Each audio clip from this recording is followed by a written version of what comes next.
Hello and welcome to another video. In this video we're going to discuss the Sony 30mm macro lens.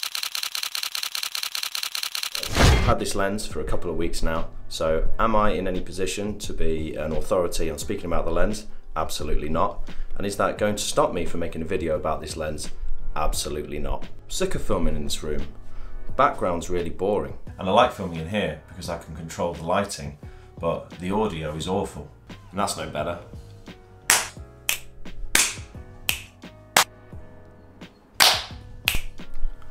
Oh, forget it. Right, let's give you some specs of the lens, straight from the Sony website. Okay, so it's the Sony macro, it's a 30mm. The maximum aperture is f3.5, the minimum aperture is f22.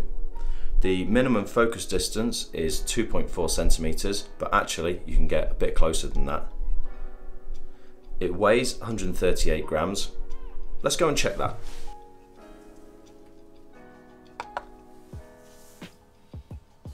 It has a 49mm filter diameter. It has a 7-blade circular aperture for that smooth rounded bokeh. And it has silent autofocus. Right, let's do some sample shots and then I'll jump into some pros and cons about the lens.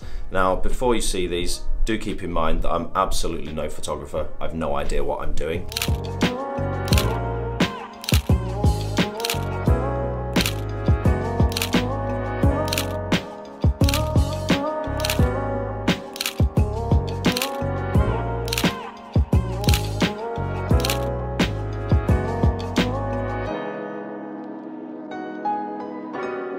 Right, pros of the lens. As you can see, it does make for some really interesting shots. This lens is also really cheap compared to any other macro lenses by Sony. The blur in the background is brilliant. Cons of the lens. The silver colour of it is god awful. That reasonably wide focal length means that you have to get really close to the subject, almost to the point where you're basically touching it to actually get the macro effect. And getting that close to something, you actually cut out all the light that's around it. The autofocus on this lens is really slow, and in low light it's almost completely useless. So overall, I would say this is a great lens. It would be your first lens getting into macro photography. It does create some really interesting images.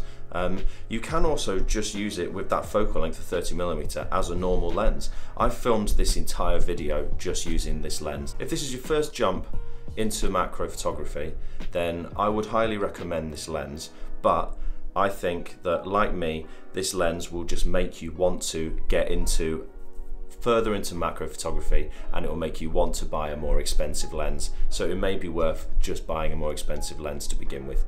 I would definitely recommend that everybody has a macro lens within their kit though. And that's it. Thank you very much for watching. I'll see you in the next one.